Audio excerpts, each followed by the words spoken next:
refoua shelema, Moshe Sergio, Belaïch. Ça y est, c'est faux opéré ou pas? Ouais.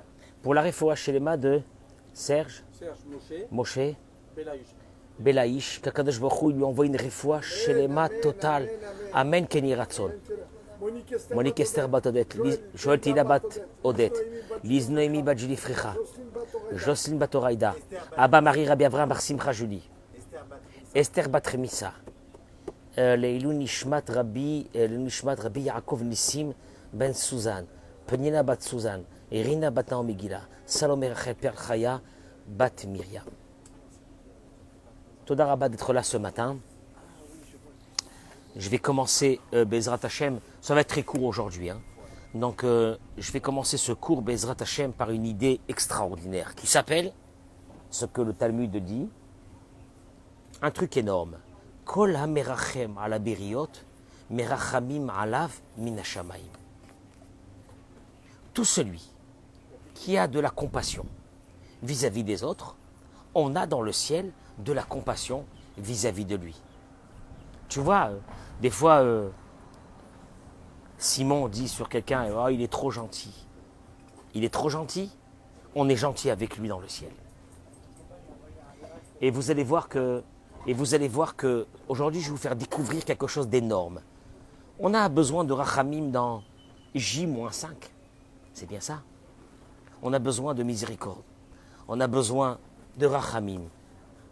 Je le dis tout le temps. On est ce qu'on est. Et on vit une époque de la fin des temps. On a beaucoup de faiblesses.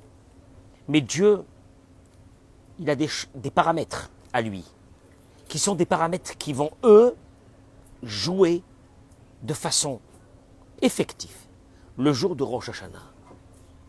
Tu as la miséricorde envers les autres. Tu as de la pitié envers les autres. Tu as de la gentillesse envers les autres. On est obligé de se conduire avec toi de la même façon. Vous allez le voir, c'est énorme. Avant de commencer mon cours, d'abord j'accueille mes amis sur les réseaux sociaux, s'il vous plaît, de partager ce cours. Mais partagez-le, partagez-le. Il y a un petit clic qui s'appelle partager. Partagez en masse ce cours de Torah. Je voudrais vous demander une deuxième chose à tous ceux qui écouteront ce cours. Et s'il y a une dame hier qui a partagé le lien de Alodon pour que je puisse avoir ma cagnotte pour Rosh Hashanah, Kippour et Sukkot. Pour des familles dans un... Ce matin, j'ai reçu un message d'une dame et encore des messages sans arrêt. S'il vous plaît, j'ai besoin de vous pour la fête de Rosh Hashanah. Quand tu arrives à une situation que tu envoies un message à un rave pour lui dire j'ai besoin de vous parce que j'ai 5 enfants, parce que je suis divorcé, parce que j'ai besoin pour la fête. J'ai besoin de vous. Vous avez sur la page de Dora Geoula, sur la page de Rav Cohen. Là-bas, vous allez trouver le lien de Alodon. S'il vous plaît, faites un maximum. Kolamerachem à la beriot. Tout celui qui a de la compassion pour les créatures de Dieu. Merachamim alav min hashamayim. On a de la misère. Il va passer ce Rosh Hashanah exceptionnel. Bezrat Hashem. Atkama gedola isruto. Shel Merachem à la Beriot, je vous accueille et je vous demande une chose. Pour tous ceux qui iront dans le Alodon qu'il y a dans ces 2 pages que je vous ai dit, vous pouvez marquer là-bas, s'il vous plaît, le nom des personnes que vous avez besoin, qu'on évoque leur nom le jour de Rosh Hashanah. Bli neder, je vais le faire.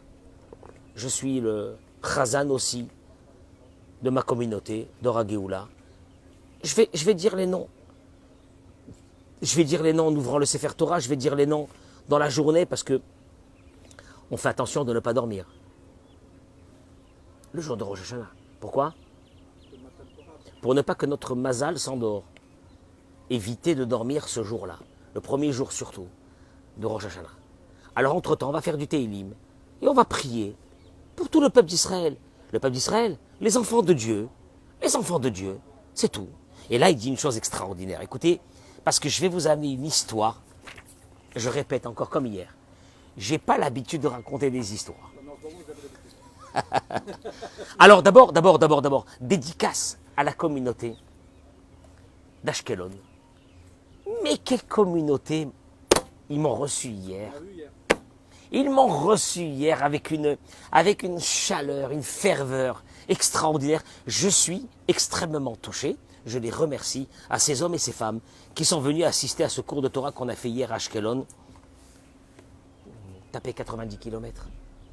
Mais 90 km en Israël, Simon, c'est comme 200 km à Paris. C'est horrible. C'est horrible. J'ai mis Natania, Tel Aviv, j'ai dû mettre 1h30. C'est horrible. Dans ce cas-là, il faut exiger un chauffeur aller-retour à Beno. Hein? Il faut exiger un chauffeur aller-retour et vous dormez dans Un chauffeur? Ben Non. oui, pourquoi? dit qu'il allait prendre des trucs pour justement alléger. Ah bon? Bon. Il faut être capable de donner un cours. Il ramène ici le Rav Shlomo Levinstein. Atkama Gidola Izechuto Shel Hamerachem Al Haberiot. Combien est grand le mérite de celui qui a de la compassion? Achi Ilevada Mesugelet Livkoa Rekim. Que cette attitude de compassion vers les autres va permettre d'ouvrir tous les cieux. Nuchal Ilmod Minasipuraba. Il ramène une histoire. Cette histoire m'a touché. Elle m'a tellement touché que j'ai décidé de vous la raconter ce matin. Le Sava de Kelem. Le Sava de Kelem, un rave extraordinaire. Rab Simcha Zissel de Kelem. L'élève de Rav Israël Salanter.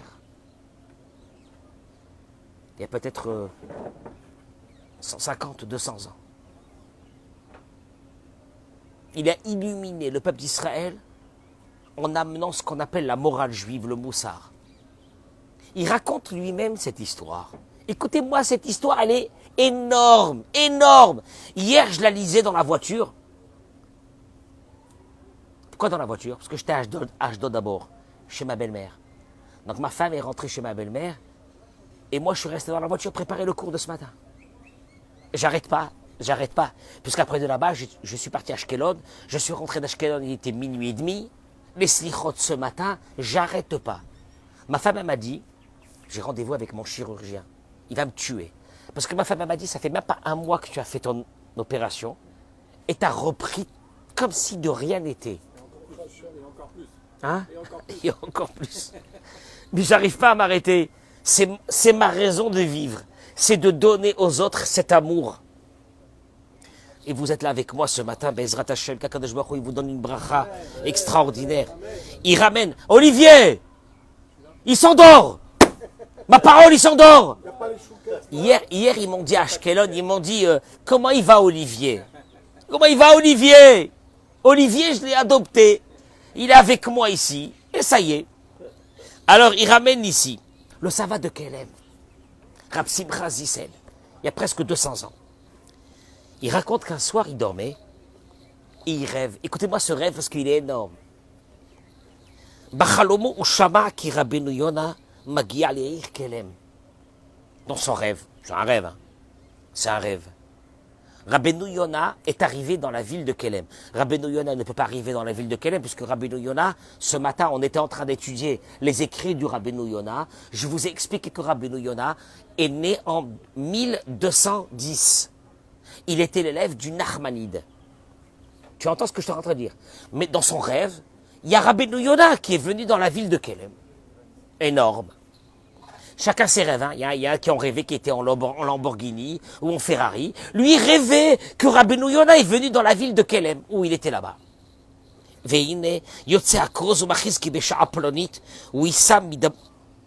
Rabbeinu Yona, 1210. Il est né en 1210. Élève du Nachmanide. Énorme. On est tous les matins en train de lire son livre. Et voilà qu'est sortie une nouvelle dans toute la ville. Que à telle et telle heure, Rabbeinu Yona va parler dans la grande synagogue. Tout le monde est arrivé. Qui peut éviter, qui peut rater une occasion pareille d'écouter le Rabbeinu Yona? Echlit Va'ada Keila, le comité de cette synagogue a décidé de mettre un vigile, à la rentrée de la synagogue, pour ne laisser rentrer que les personnes très importantes. À l'intérieur, écoutez-moi bien cette histoire, très importante à l'intérieur de cette ville. La Hamonim Masakralim Yerdou Bekomot Mesaviv La'atar.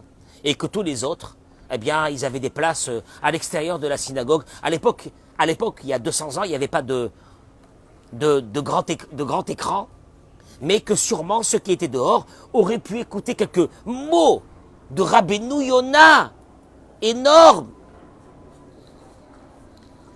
Le Sava de Kelem arrive, lui aussi, pour rentrer. Il est en train de dormir et il rêve. Et quand il est arrivé là-bas, le vigile l'arrête et lui demande son nom, puisqu'on ne laisse rentrer que les personnes importantes. Écoutez-moi bien cette histoire, c'est une histoire véritable. C'est lui qui l'a racontée. Il lui a dit, je m'appelle Simcha Zissel de Kelem. Il lui a dit, le vigile, je connais pas, je connais pas.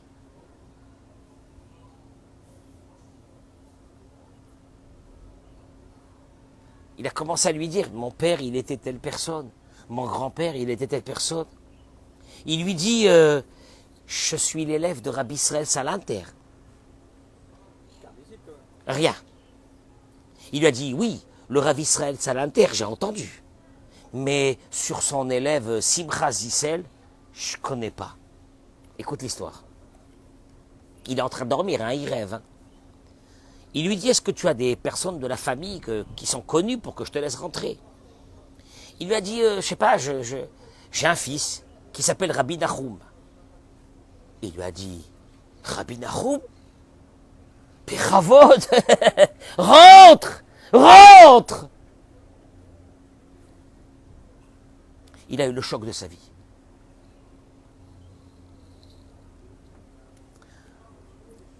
Il se réveille après ce rêve. Le lendemain matin, il appelle son fils. Il lui dit, Nahum, viens ici. Qu'est-ce que tu as fait? Parce que j'ai eu un rêve d'un autre monde, où c'est que dans ce rêve, on m'a démontré que si je pouvais rentrer écouter Rabbeinu Yona pour un discours, c'est grâce à toi. Qu'est-ce que tu as fait? Il lui dit, papa, je sais pas. Bon, il lui dit, écoute, regarde, peut-être une dernière des choses qui m'est arrivée. Il lui a dit, ça fait déjà un moment que j'ai pas de chaussures. Et un jour, je suis passé chez un cordonnier, j'ai vu une paire. À l'époque, on parle d'une paire de chaussures. Aujourd'hui, qu'est-ce que c'est des paires de chaussures? On en a 50 dans l'armoire. Mais à l'époque, d'avoir une paire de chaussures, la paire de chaussures était faite par un cordonnier. Elle coûtait une fortune. Les gens n'avaient pas de paire de chaussures. Et il lui a dit, je suis passé devant un cordonnier, j'ai vu une paire, mais une paire. Et j'ai décidé d'économiser centime par centime pour me l'acheter. Et en fin de compte, je suis parti, je l'ai acheté. Et il dit que le soir, il a amené cette paire à la maison, chez lui. Et le lendemain matin, une journée de froid, de neige, comme il y a en Europe, en Pologne. Il entend quelqu'un qui frappe à la porte. Il ouvre la porte, et devant lui, il voit un pauvre, mais un pauvre, dans un état épouvantable. Il lui donne une pièce, un peu de manger, etc. Et au moment où c'est qu'il partait, ce pauvre, les yeux de Rabbi Nahum, le fils du Sava de Kelem, se baissent vers ses pieds. Horrible. Des chaussures déchirées, les orteils des pieds qui sortent de la chaussure, des orteils ensanglantés. Il va sortir vers la neige, le froid. Il a dit qu'il n'a pas pu. Il n'a pas pu supporter ça. Il est parti, il lui a amené la paire de chaussures. Il avait économisé centime par centime pour s'acheter cette paire de chaussures pour lui. Il lui a donné. Il lui a dit, papa, voilà ce que j'ai fait, c'est tout. Son père lui a dit, tu te rends compte, mon fils, toute ma Torah, c'était le Sava de Kelem. Toute ma Torah n'a servi à pas grand-chose. Tout mon enseignement à des milliers d'élèves n'a pas servi. Il y a une chose qui a servi. Pour que je puisse rentrer, entre guillemets, dans mon rêve, chez Rabbeinu Yona. Vous entendez ce que je suis en train de dire? C'est grâce à toi. Parce que toi, tu as eu quelque chose que moi, j'ai pas pu faire, peut-être. Ça fait longtemps. Kol hamerachem ala beriot, Merachamim alav minashamayim. Alors vous allez me dire, mais aujourd'hui on ne trouve pas des pauvres. Simon, tu connais toi un pauvre qui va venir ici et que ses chaussures sont déchirées et que tu vas prendre tes baskets? C'est des quoi? C'est quoi ces baskets? C'est quelle marque? Hein? C'est quoi? Hein? Je connais pas. C'est une marque? Je connais pas. Excuse-moi, je connais pas les marques des baskets. Pour éviter d'avoir mal au dos. Ah, pour éviter d'avoir mal au dos, ça c'est un concept. Imagine-toi un pauvre qui arrive, Simon, il n'a pas de chaussures. Tu prends tes chaussures, tu lui donnes. Dans le ciel, toutes les portes du ciel sont ouvertes pour toi. Ah, tu peux commencer à demander ce que tu veux. Mais aujourd'hui, on n'a pas ces pauvres. Vous allez me dire d'où ça provient cette idée-là. Tout celui qui a de la miséricorde vers les autres, on a pitié de lui dans le ciel. Or HaChaim HaKadosh, il ramène quelque chose d'énorme. Je vais vous donner ce concept. Si vous l'avez compris, vous avez compris votre vie. Or HaChaim HaKadosh, et écoutez-moi bien, c'est énorme. C'est énorme. Mais ce n'est pas que pour Rosh Hashanah, c'est pour toute l'année. Il y a des personnes, vous avez remarqué, qu'il y a des personnes qui, toute leur vie, ils passent à travers les mailles des filets. Et que toute leur vie, ils ont de l'abondance. Et que toute leur vie, ils n'ont pas de problème avec leurs enfants. Et que toute leur vie, ils ont la santé. Et tu te poses une question, pourquoi? Pourquoi? Et tu ne sais pas une chose, que ces personnes, ils ont dû faire dans leur vie ce qu'on appelle compassion vis-à-vis des autres. Cette compassion vis-à-vis des autres t'ouvre des portes énormes dans la vie. D'où on le sait, au HaChaim HaKadosh, il le dit. Il y a une mitzvah dans la Torah, je ne vais pas rentrer dans cette mitzvah, Olivier, qui est que Dieu ordonnait à certains moments d'aller faire la guerre. Et malheureusement, la guerre, c'est quoi? C'est de tuer des personnes. Le verset dit la chose suivante, dans Devarim Yud Gimel. Venatan lecha rachamim verichamcha. Voilà des mots de rachamim. Dieu dit, je te donnerai de la compassion. Je te donnerai de la compassion, c'est vague, hein. Je te donnerai de la compassion et j'aurai pitié de toi. Non mais une seconde, Eric, traduis-moi ces mots. C'est des mots, hein. Traduis-moi ces mots dans une réalité de ce monde. Je répète, je te donnerai de la compassion et j'aurai pitié de toi. C'est des mots très vagues. Tu entends ce que je veux dire? Je te donnerai, dit Dieu, aux soldats qui reviendront de la guerre. Je te donnerai de la compassion et j'aurai pitié de toi. C'est très vague comme notion. Il ramène, il dit au HaChaim HaKadosh, Zechuto yagen alenu amen. Il dit,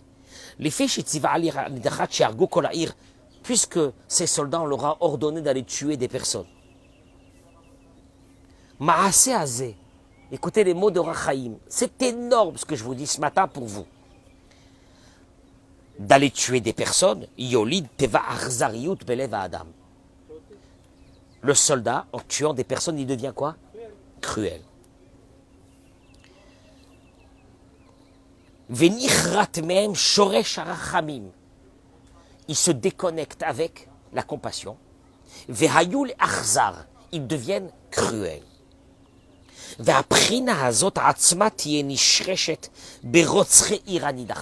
Donc ces soldats, en revenant de la guerre, ils reviendront comment, Raphaël? Cruels. Très bien. La zeif tiach lahem hakadosh baruch hu, et Dieu leur promet, sheiten lahem rachamim, il leur redonnera de la miséricorde, de la compassion, les vatel koach arzariut, pour annuler cette dynamique de cruauté, shenolad mehem, qui est né en eux, mikoach hamaaseh, en tuant des personnes. Et pourquoi? Je répète, Dieu dit, tu vas revenir de la guerre, tu vas être comment? Cruel. Je suis obligé de te faire rentrer ce qu'on pourrait appeler aujourd'hui une dose de compassion pour que tu redeviens quelqu'un qui a de la rachamim, de la pitié. Parce que tu es devenu cruel en allant à la guerre. Je n'ai pas compris. Qu'est-ce qu'il a voulu dire au HaChaim HaKadosh? Il dit Raphaël Shmulevitz, une chose énorme. Il dit comme ça. Venire, she'en adavar onesh Al-Midat Akhzariyut. Au fait, il est en train de te dire ici, au Rachaim Akadosh, une chose. Dieu est obligé, à toi, soldat, de te remettre une dose de compassion pour que lui, Dieu, ait de la miséricorde vis-à-vis de toi. Je répète, je te donnerai de la miséricorde et je te donnerai de la compassion et j'aurai de la miséricorde vis-à-vis de toi. Traduction des mots, Dieu il est en train de dire, en deux mots, je vous explique ce qu'il dit le Raphaël Shmulevitz. Dieu se conduit avec toi, il te dit Dieu, de la façon de ce que tu te conduis avec les autres. Si tu es dur, je suis obligé d'être dur. Si tu es miséricordieux, tu as de la compassion, j'aurai de la compassion. Traduction des mots, au Rachaim Akadosh, il te dit, si Dieu se conduit avec une personne avec dureté, c'est pas une punition. C'est que la personne elle-même, elle est dure, et Dieu se conduit avec la personne selon ce qu'elle est. Traduction, c'est pas une punition parce que tu es dur, alors je vais être dur avec toi. En fin de compte, qui met les notions de relation entre lui et Dieu, c'est la personne elle-même. Quelqu'un qui est dur, tu peux rien contre lui. Il aura une relation avec Dieu qui est dure. Pourquoi? C'est pas une punition. Dieu dit, c'est toi qui gères les paramètres de relation avec moi toute une vie entière. Si toi, tu es quelqu'un qui laisse passer, je laisse passer.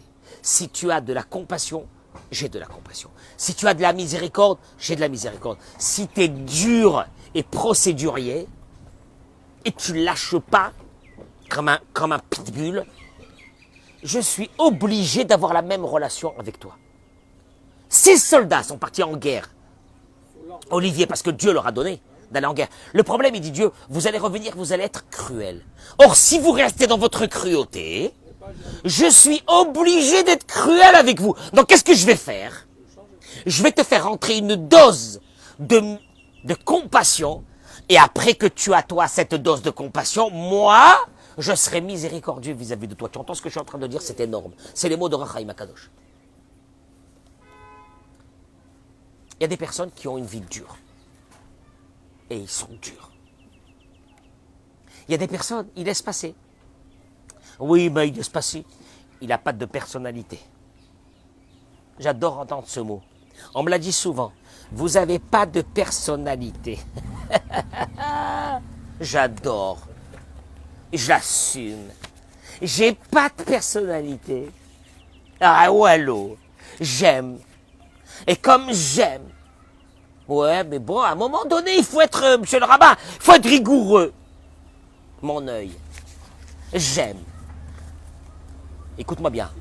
Dieu il est en train de te dire ici une chose. Venatan lecha rachamim virichamcha. Dieu il te dit, si toi tu as de l'ami, kol merachem ala beriot, tout celui qui a de la compassion vis-à-vis des autres, merachamim alav minashamaim, on est obligé de s'aligner à cette rachamim, à cette miséricorde. Il n'y a rien à faire. Ah, j'ai oublié. Il y avait une histoire qui était racontée ici. Oh là là là là là. Oh là là là. Écoutez cette histoire. La Gemara ramène que Ravuna a béré des Rabbi Yehuda Khalash. Ravuna était très malade. Très très malade. Tu entends, Richard? Ravuna était très malade. Pour ceux qui étudiaient la Gemara avec moi, le matin, le vendredi, le Shabbat et le dimanche, on cite souvent Ravuna. Al Rav Papa les Chayou Lébé. Ils ont emporté le grand rabbin de la ville. Rav Papa. Chazier de Khalish le Alma. Rav Papa, il a vu qu'il était à l'article de la mort. Amar Léou. Tzvitou le Zvadeta. Il a dit à la famille, préparez les habits pour l'enterrer. C'est bientôt terminé. Écoutez les mots. Hein. Écoutez ces mots.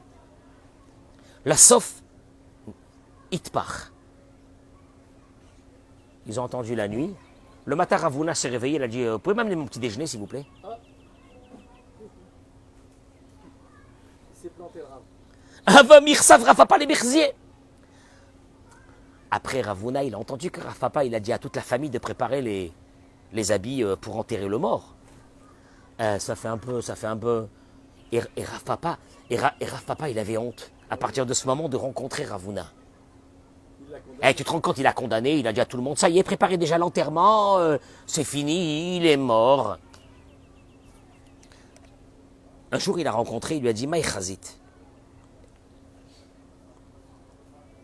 Amarli Nachi.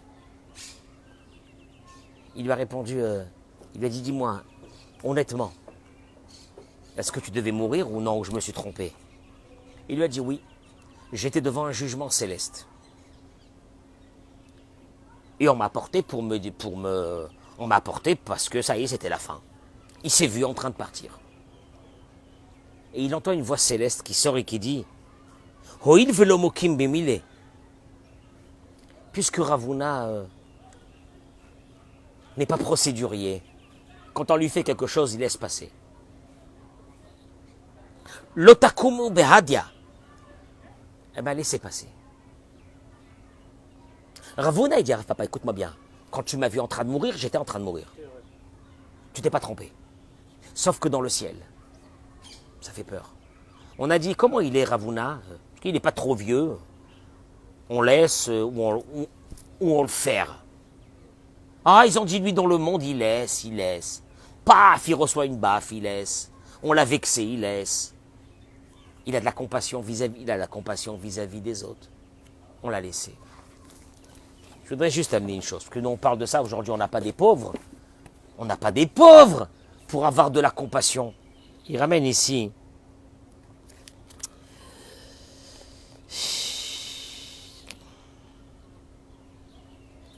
Il ramène de la part de Rabbi Nachman de Breslev que la compassion aujourd'hui, c'est pas d'aller acheter une paire de chaussures, comme je vous ai raconté dans l'histoire, à un pauvre qui n'a pas de chaussures. C'est de ressentir la douleur de l'autre. Dans le Sefer Haridim, il est dit, quand un homme il voit l'animal de son prochain écrasé avec un chargement, qu'est-ce qui est marqué? Il y a une mitzvah de la Torah, de le lever.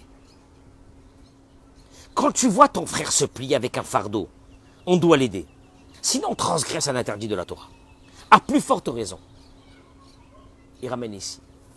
Le mari avec sa femme, la femme avec le mari. Quand tu vois, je dis à nous, nos femmes, des fois écrasées par des fardeaux. Ça peut être des fois, pour ceux qui ont des enfants, en bas âge, le fardeau du quotidien. Puis des fois, c'est le fardeau de notre vie. Et tu vois notre épouse écrasée. Et je dis aux épouses, ne pensez pas que nous, les maris, nous n'avons pas des fardeaux. On est écrasés par ces fardeaux. Tu nous laisses mourir. Tu nous laisses mourir. Tu laisses mourir ta femme dans son fardeau.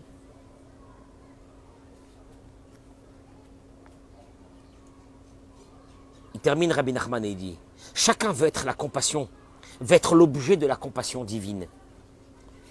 Moi j'ai envie qu'à Rosh Hashanah, Dieu, il me dit, allez, vas-y. Allez, c'est bon. Allez, on est parti pour une année de folie.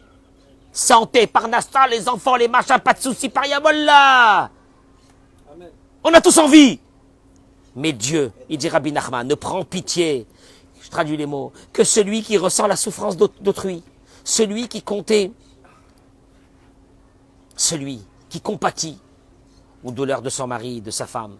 S'ouvrent donc les portes de miséricorde divine, car il n'est pas plus grande compassion vers les créatures que celle qu'on éprouve envers sa femme ou envers son mari. Là, compassion.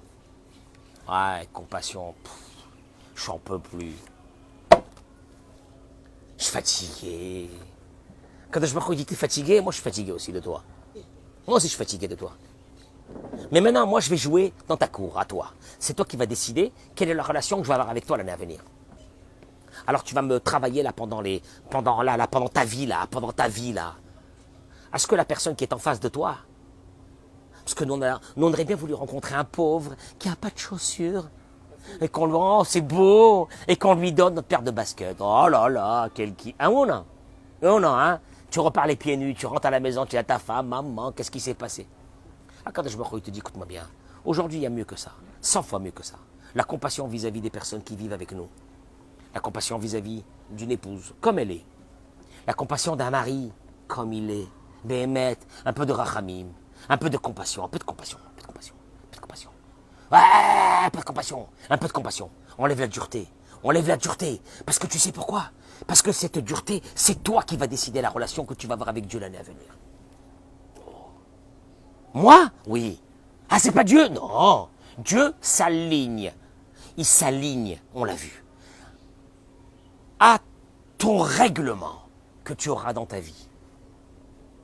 Un peu de compassion vis-à-vis de nos enfants, comme ils sont. Comme ils sont. C'est dur. Un peu de compassion vis-à-vis de nos parents, comme ils sont. Un peu de compassion vis-à-vis de nos beaux-parents, comme ils sont. Tu sais pourquoi? C'est pas pour la personne qui est en face de toi. En fin de compte, cette compassion, elle est pour toi. Elle est pour toi. Moi, je vais vous dire une chose, parenthèse, personnelle. Quand j'ai vu des personnes qui étaient très dures avec eux-mêmes, avec les autres, exigeants, j'ai vu qu'il y avait une vraie justice divine dure aussi vis-à-vis d'eux, ça fait peur. Par contre, j'ai vu des personnes, ils sont passés à travers les mailles du filet, une vie entière. Ils ont tout réussi. Mais tu voyais que ces gens-là avaient une qualité. Quoi? Compassion, gentillesse, bonté. Vous savez comment on appelle ça aujourd'hui? Cette largesse d'esprit, de comprendre l'autre, de l'accepter comme il est. C'est une vraie réflexion que je vous demande aujourd'hui. Je vous souhaite bracha v'atzlacha, très bonne journée. Amen, Kenny Ratson. Si quelqu'un peut partager le lien de Halodon sur les commentaires, je vous en supplie, pour que ceux qui voient les commentaires puissent rentrer directement sur le lien Halodon. J'ai besoin de terminer ma cagnotte le plus tôt possible. Je vous remercie beaucoup que nous ayons cette compassion vis-à-vis des malheureux et qu'Akadosh Baruch Hu ait une compassion vis-à-vis de nous. Amen, Kenny Ratson. Bracha ve'atzlacha.